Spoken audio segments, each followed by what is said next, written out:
السلام علیکم محترم سامعین، اللہ کا شکر احسان ہے کہ اس نے ہمیں یہاں جمع فرمایا، کیونکہ ہمارا یہاں جمع ہونا صرف اور صرف واپس ایک بار اس بات کی گواہی دینا ہے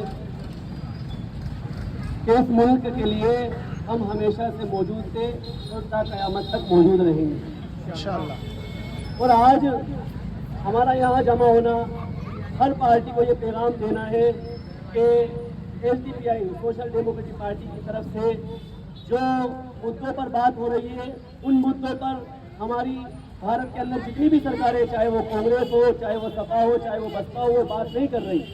ان کے پاس صرف اور صرف مدعے ہیں تو اپنے ذاتی مدعے ہیں، اور پکش ہو یا وپکش ہو، وہ صرف ایک دوسرے کے ٹانگ کھینچنے کے اندر لگا ہوا ہے، لیکن لوگوں کی طرف کسی کی نظر نہیں ہے۔ اگر ہم دیکھیں کانگریس کی طرف تو ہمارے راہل گاندھی جی کے پاس، جو کانگریس کے بڑے لیڈر مانے جاتے ہیں، منی پور جانے کا ٹائم ہے، اور کیا کہتے ہیں دیش کے مستریوں سے ملنے کا ٹائم ہے، کسانوں سے ملنے کا ٹائم ہے، لیکن یہی ان کی ہندوتو والی سوچ پتہ پڑ جاتی ہے، یہی ان کی سنگی سوچ پتہ پڑ جاتی ہے کہ جب کبھی اس ملک میں جہاں کہیں کسی مسلمان پہ ظلم ہوتا ہے تو وہیں یہ محسوس ہو جاتا ہے کہ ان کے دلوں کے اندر اصل معنوں میں مسلمانوں کے لیے بڑی نفرت ہے۔ لیکن اصل ہندوستان اور اصل ہندوستانی کا دل کیسا ہونا چاہیے؟ اس کے لیے ہر انسان برابر ہونا چاہیے۔ پہلے تو میں اپنی بات شروع کرنے سے پہلے آپ تمام لوگوں کا بڑا شکر گزار ہوں کہ آپ نے یہاں کھڑے ہو کر اس بات کا ثبوت دیا ہے کہ اللہ کے رسول صلی اللہ علیہ وسلم نے ہمیں ہر انسان کا، یہاں تک کہ پرندوں کا، چرندوں کا، تمام کا شکر ادا کرنے کا پیغام دیا ہے۔ ہم اس ملک سے محبت کرتے ہیں، یہ ہماری فطرت کے اندر ہے، لیکن یہاں ہم اپنی بات کو رسول صلی اللہ علیہ وسلم کی باتوں سے شروع کریں گے، کیونکہ ملک کے اندر ایک طرف کیا کہتے ہیں دیش ہے تو دوسری طرف ہمارا ایمان ہے۔ آپ نے سنا ہوگا کہ آئے دن سوشل میڈیا پر ہمارے مسلمانوں سے جو پڑھے لکھے نہیں ہیں سوال پوچھے جاتے ہیں کہ تمہارے لیے ملک پہلے ہے یا ایمان پہلے ہے، سنویدھان پہلے، شریعت پہلے، بیوقوفانہ سوال پوچھے جاتے ہیں۔ لیکن میں تمام باتوں کو یہاں، کیونکہ اللہ کا شکر ہے میرے پیچھے جو ہمارے وارڈ پارشد عبدالعزیز صاحب کھڑے ہیں اور ہمارے ذاکر بھائی اور جتنے بھی ذمہ داران کھڑے ہیں، ان لوگوں کی نیت اتنی صاف ہے کہ 12 کے اندر ان لوگوں نے اتنے عروج والے کام کیے ہیں، ان لوگوں نے اتنا 12 کے اندر کام کیا ہے، لیکن ان لوگوں کے اندر وہ فوٹو کھنچوانا، وہ دکھاوا کرنا نہیں ہے۔ اللہ کو اتنا پسند آیا ان کا یہ تمام کام کرنا، کیونکہ اللہ کے رسول کی حدیث ہے کہ صدقہ ایسے کرو کہ سیدھے ہاتھ سے دو تو الٹے ہاتھ کو بھی معلوم پڑے۔ لیکن آج دکھاوے کی اتنی مایا ہے کہ ہر چیز پر بینر بن جاتے ہیں، آج دکھاوے کی اتنی مایا ہے کہ ہر چیز پر فوٹو کھنچائی میں آ جاتے ہیں، لیکن یہ رسول اللہ کا طریقہ نہیں ہے۔ رسول اللہ صلی اللہ علیہ وسلم نے مدد کرنے کا پیغام دیا ہے، صرف اور صرف خاموش رہ کر، تاکہ جس کی مدد کی جائے وہ بھی شرمسار نہ ہو۔ تو یہ تمام لوگ جو 12 کے اندر social democratic party of India کے لوگ ہیں، ان لوگوں نے رب العالمین کی رضا کے لیے اتنے نیک کام کیے اور اتنا بھلا 12 کی عوام کا کیا کہ اللہ کے شکر اور احسان سے، دیکھیے میری تو کوئی اوقات نہیں، نہ میری کوئی بساط ہے، لیکن آج 12 کی آوازیں پوری دنیا کے اندر گونج رہی ہیں۔ ہم مانے یا نہ مانے، یہاں کے پروٹیسٹ اور یہاں کے پروگرام پوری دنیا کے اندر دکھائے جاتے ہیں۔ ہماری آوازیں یہیں تک محدود نہیں ہیں۔ لوگ کہتے ہیں کیا ہوتا ہے سڑکوں پر اتر جانے سے، کیا ہوتا ہے بولنے سے؟ یہ بولنا ہی ہمارا سب سے بڑا ہتھیار ہے۔ آج یہاں سے بولیں گے تو یہ آوازیں دبئی، قطر، عراق، ایران، جانے کہاں کہاں جا رہی ہے۔ میں آپ سے واللہ کہہ رہا ہوں، جھوٹ نہیں بول رہا، یہ ہماری اتنی چھوٹی سی سرزمین پورے عالم کے اندر گونج رہی ہے۔ تو ہمارا کھڑا ہونا ایک بہت بڑا پیغام دے گا، اور یہاں پر جو لوگ کھڑے ہیں وہ بھی اللہ رب العالمین کے نزدیک بہت قبول ہوں گے۔ تو پہلے تو میں یہ بتاتا ہوا چلوں کہ ہمارے نزدیک سب سے پہلے ہمارا ایمان ہے، باقی ساری چیزیں بعد میں، یہ چیز اچھی لگے یا بری لگے، کیونکہ ہم ان لوگوں میں سے نہیں ہیں جو سامنے کچھ اور پیچھے کچھ۔ ہمارے رسول صلی اللہ علیہ وسلم نے فرمایا من تبوا فلیقعدہ من النار، کہ جو لوگ میرے بارے میں میرا نام لے کر جھوٹی باتیں بیان کریں گے ان لوگوں کا ٹھکانہ جہنم کے اندر۔ تو ہم محبت کرتے ہیں وطن سے، اور ہم جیسی محبت خدا کی قسم تمہاری نسلوں میں بھی نہ آ پائے گی، کیونکہ ہمارے رسول نے حدیث کے اندر بیان کیا تھا لا یشکر اللہ من لا یشکر الناس، جو لوگوں کا شکر ادا نہیں کرتا وہ اللہ کا شکر ادا نہیں کرتا۔ اور لوگ تو بہت دور چلے گئے، ہم تو اس مٹی کا اتنا شکر ادا کرتے ہیں کہ یہاں تک کہ اللہ کے رسول نے بیان فرمایا کہ ملک کی حفاظت کرتے کرتے اگر مر گئے تو شہید کہلاؤ گے۔ تو ہماری فطرت کے اندر وطن کی محبت ہے جب تک یہ جائز ہے، لیکن اگر یہ وطن ہم سے کہے کہ سجدہ کیا جائے، یہ وطن کے اندر ہم سے زبردستی وندے ماترم کے، جے شری رام کے اور کیا کہتے ہیں بھارت ماتا کی جے کے نعرے لگوائے جائیں، یعنی وہ نعرے جو بالکل شرکیہ اور کفریہ نعرے، تو ہم ان تمام چیزوں کو کو قبول نہیں کریں گے. ہم یہ کہیں گے کہ ہمارا ملک آباد رہے, ہم یہ کہیں گے ہمارا ملک آزاد رہے, ہم یہ کہیں گے اس ملک میں ہمیشہ شانتی رہے, لیکن ہم شرکی الفاظ نہیں بولیں گے. اور ایک حدیث جو ہمارے کچھ علماء کی طرف سے روزانہ بیان کی جاتی ہے دیش کی آزادی پر, حب الوطنی من الایمان, میں آج یہاں سے یہ پیغام دینا چاہتا ہوں, جھوٹی حدیثیں ہیں. اللہ کے رسول کے نام پر جھوٹ بولا جا رہا ہے. اللہ کے رسول نے ایسا کچھ نہیں بولا. اللہ کے رسول نے اپنی زمینوں کی حفاظت کرنے کا وعدہ کیا. اب ہم اپنی اصل بات پر آتے ہیں, کیا واقعی میں ہم آزاد ہیں؟ کیا واقعی میں ہم آزاد ہو چکے ہیں؟ ہم دیکھتے ہیں کہ ہم واقعی میں آزاد نہیں ہیں. ہم ہندوستان کی پوری فہرست اٹھا کر میں آپ کے سامنے 5-6 پوائنٹ پیش کروں گا, جن پوائنٹ سے آپ سمجھیں گے کہ ہم آزاد ہیں یا نہیں. اس ملک کو آزاد کرانے کے لیے سر سید احمد, مولانا سید احمد شہید, جنہوں نے اس ملک کو آزاد کرانے کے لیے اپنا خون بہایا, جو بچپن سے ہی دلیر تھے, جو بچپن سے ہی بہادر تھے. ان کے والد عرفان سید صاحب, جنہوں نے بچپن سے ہی انہیں جسمانی تربیت دی تھی. آج دیکھیے جہاد کے نام پر کس طریقے سے مسلمانوں کو ٹارگیٹ کیا جا رہا ہے. اگر یہ اس وقت سن 1947 سے پہلے یہ جہاد نہ ہوتا تو یہ ہندوستان نہ ہوتا, کیونکہ مسلمانوں نے بنا اپنے آبا و اجداد کی پرواہ کیے بغیر اس ملک کے لیے اپنی گردنیں کٹا دی. تو سر سید احمد شہید بچپن سے ہی دلیر تھے. ایک مرتبہ ان کی ماں نے, یا ایک مرتبہ ان کے سامنے کوئی جھگڑا فساد ہوا تو اس کے دیکھ کر وہ اپنی ماں کے پاس آئے اور ماں سے کہنے لگے کہ فلاں جگہ, ان کی ماں نماز پڑھ رہی تھی تو ان کی دائی جو تھی ان سے کہنے لگے فلاں جگہ جھگڑا ہو رہا ہے, مجھے وہاں پر جانا ہے. تو ان کی ماں نماز پڑھ رہی تھی, ان کی دائی نے منع کر دیا کہ تم نہ جاؤ. اتنے میں ان کی والدہ نماز سے فارغ ہوئی اور نماز سے فارغ ہو کر کہا کہ بیٹا کبھی بھی میدان سے مت بھاگنا, کچھ بھی ہو جائے تمہارے لیے اس ملک کی حفاظت کرنا بہت ضروری ہے. تو اس ملک میں جو ظلم کر رہے ہیں میں ان سے یہ کہنا چاہتا ہوں, ہماری مائیں بانجھ نہیں ہوئی ہے. آج بھی یہ ماں کی کوکھیں ایسے سر سید ہزاروں پیدا کر سکتی ہے. آج بھی یہ ماں کی کوکھیں شیخ مولانا عبداللہ سندھی جیسے لاکھوں بہادر پیدا کر سکتی ہے. آج بھی یہ ماں کی کوکھیں ٹیپو سلطان جیسے شہید اور جگر جیسا بہادر بیٹا پیدا کر سکتی ہے. تو ذہنوں سے نکال دے. آزادی ہم نے اس ملک کو اس لیے دلائی تھی کیونکہ اس ملک کے اندر انگریزوں کے ذریعے مسلمانوں کو سوروں کی کھال کے اندر بھر کر کے کہتے ہیں ان کو بھرا جاتا تھا, ان کی گردنوں کو لٹکایا جاتا تھا اور بہن بیٹیوں کی عزتیں لوٹی جاتی تھی. ہر گھر کے اندر روپٹے کھینچے جاتے تھے اور اس عبادت گاہوں کو اور کیا کہتے ہیں چراگاہوں کو توڑا جاتا تھا اور چلتے رستے آدمی کو ظلم کیا جاتا تھا اور وہ لوگ انسان کو انسان نہیں جانور سمجھا کرتے تھے. تو ہم نے ان کا مقابلہ کیا اور لڑتے چلے گئے یہاں تک کہ لٹ گئے لیکن رکے نہیں. اور آج جن مغلیہ سلطنت کے نام پر دیش کے اندر پروپیگنڈا, دیش کے اندر جن کے نام پر کیا کہتے ہیں دنگے اور فساد ہو رہے ہیں, ان کی تاریخ جانتے ہو. اس ملک کے اندر جو چیزیں انہوں نے داخل کی ہے, آج آپ دیکھیں ہمارا ملک کیا کہتے ہیں کھانے کے اعتبار سے نمبر 1 پر ہے. ہمارے ملک کے اندر جو ڈشز ملتی ہے کھانے کی, گوشت ہوا, ترکاری ہوئی, یا کیا کہتے ہیں ویج ہوا, نان ویج ہوا, ہر چیز میں ہمارے دیش کا کھانا پوری دنیا کے اندر مشہور ہے. یہ کالی مرچ اور یہ کسی طریقے سے جو چھوٹی چھوٹی کیا کہتے ہیں جو چیزیں ہیں یہ ہمارے ملک میں آسانی سے مل جاتی ہے. باہر جاؤ گے تو یہ دیکھنے کو نصیب نہیں ہوگی.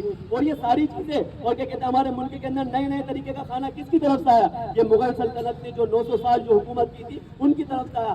آج یہ لال قلعہ جس کو دیکھنے ودیش سے لوگ آتے ہیں, آج یہ تاج محل جس کو ودیش سے دیکھ لوگ نہ آتے ہیں, آج یہ قطب مینار, یہ تینوں چیزوں کی تاریخ میں صرف اور صرف مسلمانوں کے نام ہے. آپ ان باتوں کو کیسے بھول سکتے ہو؟ یہ ہرگز بھلانے والی باتیں نہیں ہے. تو مغل سلطنت نے تو اس ملک کو خوبصورتی بخشی. آج بھی چھوٹے چھوٹے شہروں کے اندر بڑے بڑے قلعے, بڑی بڑی چیزیں پائی جاتی ہے. تو مغل نہ ہوتے تو یہ سب کچھ نہ ہوتا.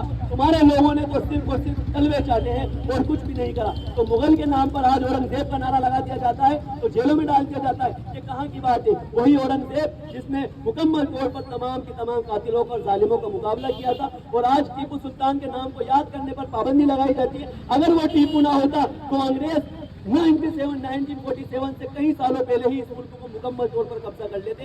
سب سے پہلے جو انگریزوں کو داخل ہونے سے اس ملک میں روکا تھا وہ صرف اور صرف ٹیپو سلطان نے روکا تھا. اب ہم بات کریں گے کیا کہتے ہیں ہماری بہن بیٹیوں پر. ہمارے نریندر مودی ماننیہ پردھان منتری جی جو آئے دن کیا کہتے ہیں یہ کہتے ہیں کہ بیٹی بچاؤ بیٹی پڑھاؤ. کہاں بیٹی بڑھ رہی ہے, کہاں بیٹی بچ رہی ہے؟ ہم نے دیکھا بلکس بانو کو گجرات کی گلیوں میں ننگا دوڑایا گیا. آپ کی حکومت کے اندر, آپ کے شہر کے اندر, آپ کی کیا کہتے ہیں آپ کی نگرانی کے اندر یہ کہاں کی بیٹی بچاؤ بیٹی پڑھاؤ ہے؟ آصفہ جو 9 سال کی بچی تھی اس کو ایک پنڈت نے اور اس کے ساتھ چند درندوں نے نوچ پھینکا. یہ کہاں کا بیٹی بچاؤ بیٹی پڑھاؤ ہے؟ اسی کے ساتھ ہم دیکھتے ہیں آئے دن کسی نہ کسی بہن کے ٹکڑے کر کر یہ کہتے ہیں پھینک دیا جاتا ہے. یہ کہاں کا بیٹی بچاؤ بیٹی پڑھاؤ ہے؟ اور دور نہ جائے آج ہمارے کیا کہتے ہیں مکھیہ منتری جی,